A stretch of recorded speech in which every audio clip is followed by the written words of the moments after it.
of in what way I can introduce myself, because you may be wondering, why am I here? There is an illness, there is a challenge. And mediation is one of the cures, it's a medicine, it's one of the cures to eliminate that. If people follow certain kind of thing, then you avoid conflict, you unconflict. Have an open mind, take ownership, be detached. Now you can start syncing linkage with mediation. So if you are able to create a higher purpose, you can get better alignment of people. To me, creating psychological safety perhaps is the most important aspect, whether you are running a business or you are doing mediation. Suspend your judgment on present, look at the opportunities. Be tough softly. As far as reaching there, that's non-negotiable. But as far as people are concerned, you got to treat them softly. I'm kind of laying a ground or a context in which we will be having further discussion. On to you, Nosh. Most of you will know Mr. Ravi Kant as the Managing Director and Vice Chairman of Tata Motors, and a man behind many successful brand growths, turnarounds. He's the man responsible for the huge turnaround at Tata Motors, including the buying of Jaguar Land Rover and all the other international brands. He's written a book recently called Leading from the Back. So that's how most people know Mr. Kant. How do I know Mr. Kant? We go back to 1995. I remember my first meeting with him, and that has been my constant memory of Mr. Kant. I made a presentation to him, and he heard me out with his eyes closed, and then he just said one word, "Badhiya hai, let's do it." And whenever I met Mr. Kant, he would always be encouraging. He would always be open in listening. And he would I never heard him say, "That's not good," or "redo it." He would always say, "What else did you try? Is there something you thought that could have been here but wasn't there, but you didn't bring?" He never ever said, as Justice Kurian Joseph was saying earlier, anything that was wrong. He always pointed out what was right. When we heard about mediation back in 2019, one of the first things that struck me was, as I was learning the mediation process, I said, "Hey, this is what Mr. Kant used to do." And when we spoke to him a couple of weeks ago, he said, "Mr. Kant, Radhika and I met him and said, we're doing this. We'd like you to be there and we'd like you to speak." He says, "I have other plans, but for you, I'll be there." Thank you, Mr. Kant, for being here. Besides the old relationship, let me just ask you honestly, what brings you here? Well, I think you can't say besides the old relationship, because that is the fundamental. It is the old relationship which brings me here. I mean, we have known each other for more than 35 years. And because of a number of things that you talked about in the earlier thing about trust and things like that. And it is the comfort level that we have with each other that, as you know, I was to first come here and go to a village in Bihar, but things changed. Something very important happened yesterday there. So I had to first go there and come here. And it was not easy to do that, but I said, no, promise is a promise. So I must be here. So I was here last night. Although I jumped into it, the invitation, but it has been growing since then as to why am I here? I've been thinking about it. And the full realization really has dawned this morning. And that's what I want to share with you. So what's that? First starts with the title itself, unconflict. unconflict. So when I'm thinking about this, listening to Justice Joseph and their conversation and talking to other people, so I am thinking of in what way I can introduce myself, because you may be wondering, why am I here? I have nothing to do with mediation actually. I'm a corporate guy. But the more I thought about it, the more I'm seeing the connection. And I want to share the connection with you. There is an illness, there is a challenge. And mediation is one of the cures, it's a medicine, it's one of the cures to eliminate that illness.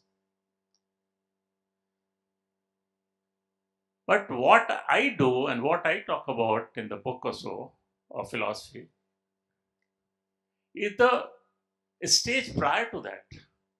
How can you be healthy? How can you be look after your well-being that you obviate the necessity of a mediation? So I'm coming from that kind of background. That how do you keep yourself, take care of your health, your mind, so that you obviate the need to get into this situation where you need mediation. So there is a very close relationship. Is that if people follow certain kind of thing, then you avoid conflict, you unconflict. And we will talk about that. So that's one reason I think there's a very strong connectivity of the two. And the third thing that I want to talk about is to really set the context, because you don't know about the book, you don't know about this philosophy. So I just want to very briefly share the essence of that, so that whatever I talk later on in response to the questions Nosh will pose to me, it has a context and it has a better understanding. So what this is all about is, there are three pillars and they're very simple, and 9 attributes. Each pillar has 3 attributes. So what are these? First is, how should I be? How should I be? Second is, how should I build a team? And third is, how should I go for a big task or impossible task? How should I be? How should I build a team? How should I go for impossible task? That's what we do in corporate life. And what are the 3 attributes in each? How should I be? Have an open mind. Have an open mind. And when you either write or to think about this, then you'll reflect upon it, then you'll begin to see the further linkages with mediation. Have an open mind. Take ownership. Number 2 is take ownership. Number 3 is be detached. Have an open mind, take ownership, be detached. Now you can clearly syncing linkage with mediation. Number 2, how to build a great team, a strong team. Build trust. Build trust. This is a fundamental, absolutely fundamental. Collaborate and leverage strengths. Leverage strengths. We tend to look at people's weaknesses, but what we need to look at people's strengths, what they are good at. And trust, I'll take a minute on trust. I define trust as consistent integrity. And integrity is defined as being honest, having integrity, financial, intellectual, all that, transparency, authentic, and all those kind of things. There are 6 attributes. And being that every day, every minute of your life, even when somebody is not looking at you, you can't take a day off. It becomes your DNA. Then only you are able to build trust, which leads to what I call is psychological safety. To me, creating psychological safety perhaps is the most important aspect whether you are running a business or you're doing mediation. If you are not able to bring psychological safety, you can't succeed. And third thing is the task. Suspend your judgment on present, look at the opportunities. Because normally what we do is, okay, this has happened in the past and therefore it will happen like this. You tend to project the past into future. I'm saying suspend the present. You look at the future. And future has many, many huge possibilities. Huge possibilities. And once you have seen that, then work backwards. What you call is outside-in approach. From there, and it doesn't happen easily. It's very, very tough. And that's what makes you think. That's what makes you think out of box. That's what makes you think innovative. That's what makes you think of finding solutions which are way beyond the normal. But you have given yourself the task, I have to reach there and therefore I have to find a solution. Then you'll do many things. And third part of that is be tough softly. Be tough softly in the sense that as far as reaching there, that's non-negotiable. But as far as people are concerned, you got to treat them softly. You cannot treat them as part of the machine. You got to treat them human beings.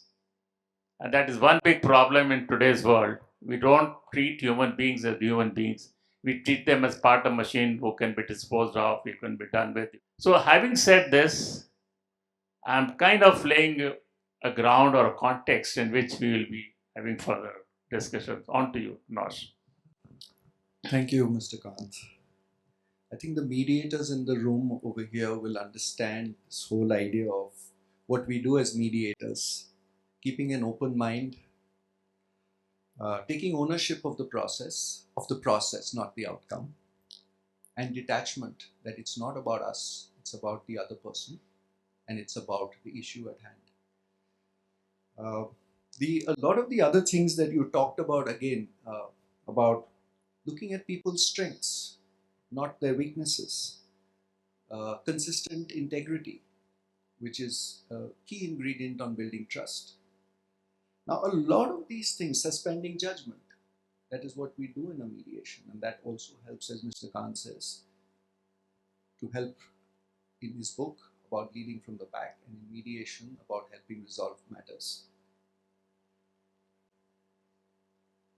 So in your book, you champion this whole thing about leading from the back. And as mediators, we understand what it means. But for a person who's in a conflict, like in your organizations that you talk about, senior people who are used to leading from the top and from the front, who are used to being in control of not just the input but the output as well. What would it take to get people to step down from that? Like you mentioned, there's an illness, right? Yeah. A lot of people say, I'm not ill, I'm okay, I don't want help. Yeah. It's a mindset change. And from day one, you cannot jump into the other one. It takes time. You got to build for it. You got to build an environment. You got to build a culture. Culture is, of course, a very omnibus, very strong word. But you got to build certain kind of thing where people begin to trust you. I'll take my own example of, say, Tata Motors. Let's take Tata Motors. Or even LML Vespa, where I got to know you people. So when you enter that,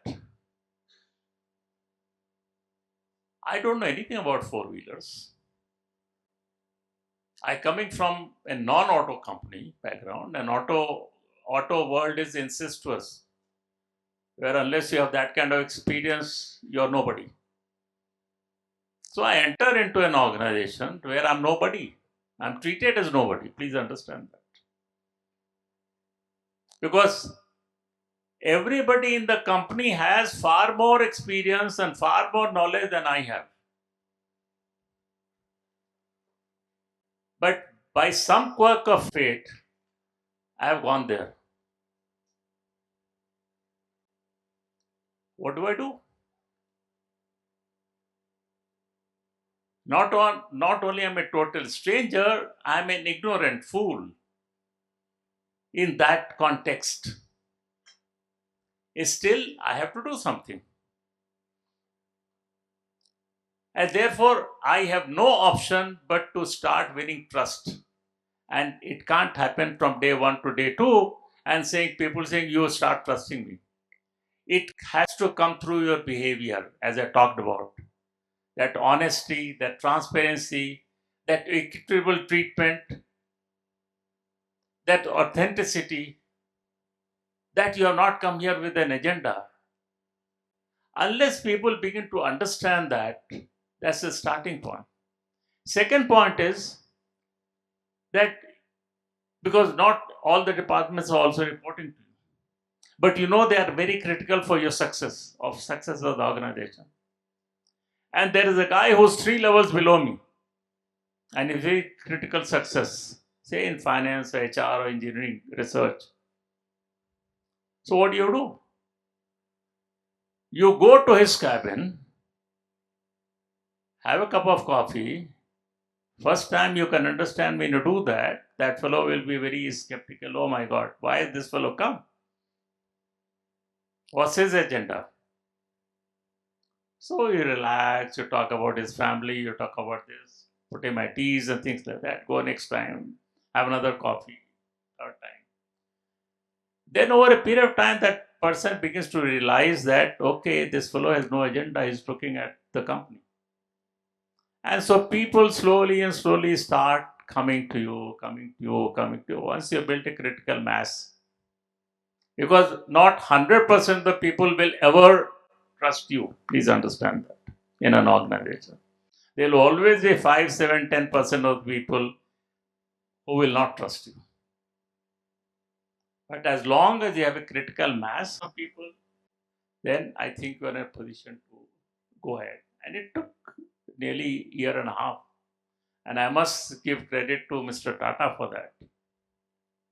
Because the company was in dire straits, it had turned its first loss. And to give time to somebody, so much time, is absolutely, I would say, creditable or fantastic. If he had not given me that time, we wouldn't have been able to do that. So this takes time, and this takes it. But once you have done that, I think what Justice Joseph was also talking about, then you're talking about longevity.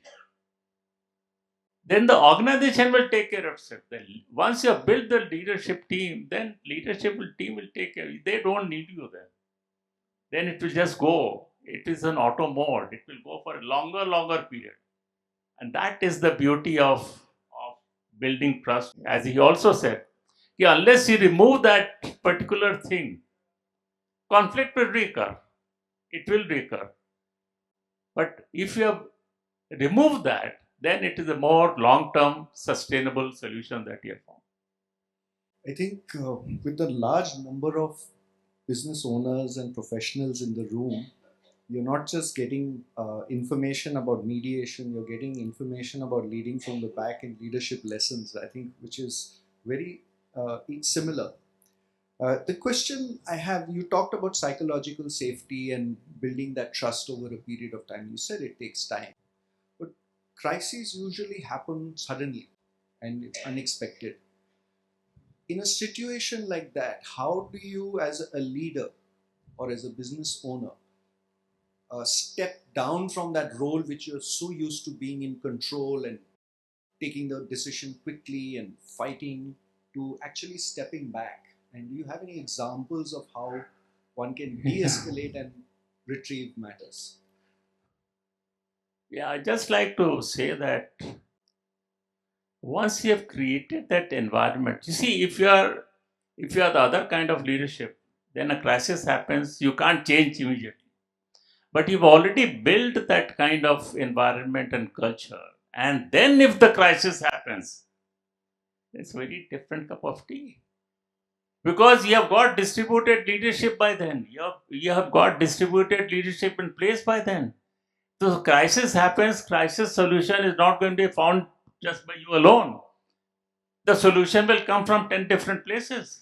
And when it comes from 10 different places, it's a far superior solution than what you could have thought of. So once you have built the environment, it is actually for doing things like that. And especially in today's world, which is so uncertain, so unpredictable, so disruptive all the time. If you don't have that, if you don't have the distributed leadership, if you don't have flexibility in your organization, you can't handle the situation. So I think the point that you're making is good point. But if you have already got that, you have a better capacity, better chance of success if a crisis happens. Because people have already taken ownership.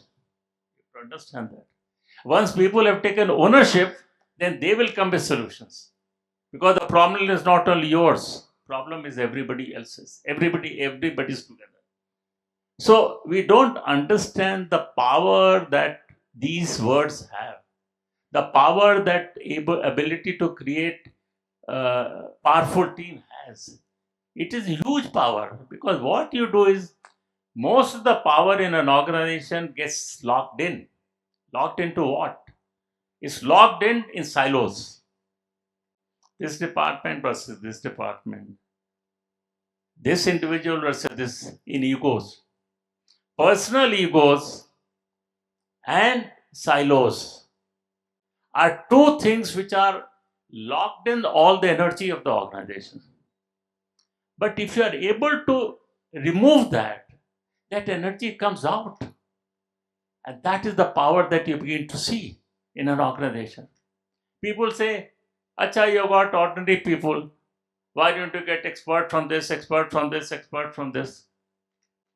I mean, I'll take again Tata Motor example. It had turned in a loss. And you know what happens when a big organization, this is the largest organization in the country, in non-oil sector.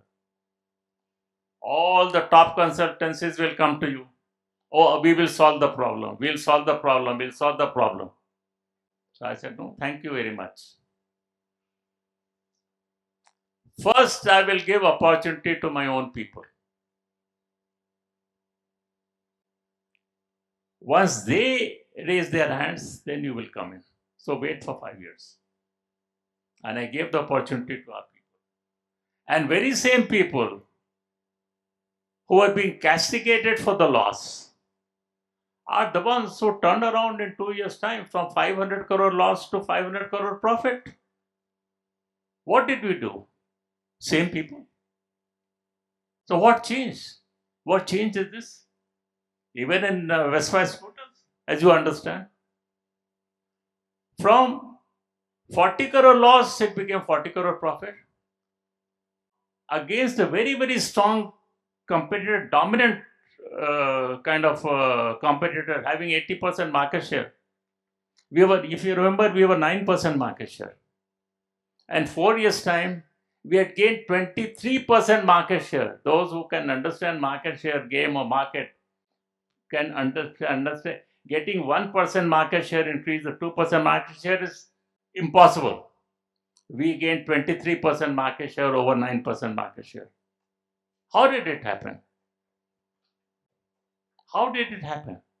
It didn't happen because we had money and we put a lot of money in that. No. And here I want to introduce another thing. Is purpose. Purpose is very important. And therefore you need to have a purpose which is beyond the commercial means. Now you can understand an organization which is totally demoralized, going down the hill, is going to get into a ditch. It knows that it's going to get into a ditch. In a year's time, it will go into liquidation. It knows that. How do you stop that? You can't say, "Arey bhai, turn around karo," and it won't happen that way. So what we said is, We brought in purpose. We said, I told the marketing at that time, I was looking after only marketing department. So I told my people, look, 20,000 mouths have to be fed. That is a stake. That is at stake. So somebody from some sales manager said, sir, but we have got only 5,000 employees. So I said, what about families? 20,000 mouths have to be fed. They will go hungry if tomorrow this company closes down. So the war cry, the purpose became that we will not let people go hungry. That became the purpose. And exactly same very people. Of course, we did a number of things, advertising and minor changes, speaking, this thing, that thing, all that is there. But what pulled it all together was this purpose, that we are not going to let 20,000 mouths go hungry. And that is the spirit. It has nothing to do with money. It has nothing to do with my promotion. It's nothing to do with what will happen to me. It's to do with we will not let this. This is the purpose, higher purpose. So if you are able to create a higher purpose, you can get better alignment of people. And I think that is very important. And this I have seen works everywhere. But of course, you need to be genuine and authentic about it. You can't, I mean, the sense, whatever you say, you need to follow through with genuineness and authenticity. But once you have done that, I tell you, you can go anywhere. Nothing is impossible. Nothing is absolutely is impossible. And you people have witnessed this in LML Vespa. Who would have given even 5% chance to LML Vespa to do that? Nobody. But it happened. And that's not an isolated example. It happened everywhere. It happened in Tata Motors from $1.5 billion turnover in 15 years to become $39 billion. $39 billion is a big money, big turnover. Of course, many other things happen. Luck plays a part, its own part. What binds? And I think that's important. And similarly, in mediation, you need to say what is the binding factor. If you are able to detect that binding factor and get that somewhat of higher purpose, you have better chance of success of people and perhaps longer lasting and enduring peace, as Justice Kurian was talking. You can have that kind of thing for a longer lasting one. We're going to be out of time, but I'd like to, since Mr. Kant is here, would anybody like to ask some questions? Aloysius. Let's just take the last point. What do you propose to be the higher purpose for private mediators in India?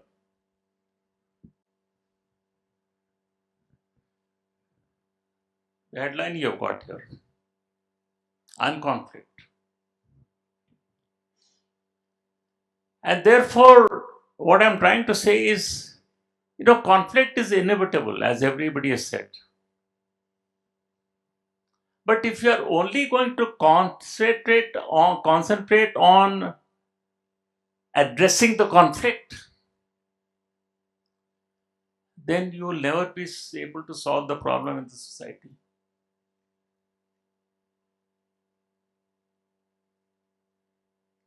Because population will increase, conflicts will increase, and all you can have more and more mediators. That's not the solution. So you need to step back as to what can be done that in the first place this itself is reduced. And that's what I was talking about. Thank you very much, sir. My name is Rajat Goyal, and this was a very insightful conversation, especially around trust. One learning that we can have from your life: what was the biggest conflict you handled, and how did you manage it? Difficult to identify. But let me take one again. Because each conflict is a paradox also. Now you come into a company has turned in a loss, not because company did anything wrong, because Tata Motors maintained its market share, because the economy had a downturn, severe downturn, 40%. And because they were selling only commercial vehicles which have a very close linkage with economy, commercial vehicle sales came down. And therefore they turned in a loss. Then you begin to think, okay, what does it mean going forward? So in life, we have been thinking, especially in India, okay, things will just keep going up and up and up. So we started telling people that, look, we are in an industry which is cyclical. So things will come down, and a few years' time, things will go up, and then they'll come down again, then go up. Now, that simple thing I can tell you, that simple information sharing with people was so dramatic change in people's mind shift. Because then we had communication, and communication for 3 months we did only communication. In town hall meetings, one-on-one, small groups, go on and on and on and on and on. Make people say what type of industry we are in. Once you get that in your mind, then the answers will be obvious. That I need to have a break-even point which is not 90% of capacity utilization, but 40% of capacity utilization. So how do you get that? Again, common sense. How can you reduce your fixed costs? How can you reduce your variable costs? All very logical, common sense. So how do you do that? So one of them is going to be labor cost. And that is the big challenge. On one side, Tata's means lifelong employment.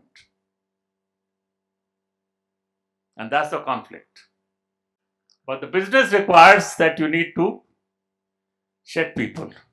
Huge conflict. And I'm a new guy. I'm not part of the system. But he said, keep communicating, keep communicating. Finally, we made a deal with the workers that we will not have bonus this year. You will take 20% cut. We will not sack anyone. But whatever temporary guys are there, they'll be out. But as far as you guys, the permanent guys are, everybody's thing is protected. So we created an open mind for them to think. And they thought about that, and they came to this acceptance. I think that was the biggest challenge. And lo and behold, after that, after a few years, we find the same kind of solution, the same kind of problem in the United Kingdom with Jaguar Land Rover. Very, very strong union. They say tomorrow tools down, period. We applied the same thing. Exactly the same thing. It took time. It is eyeball to eyeball contact.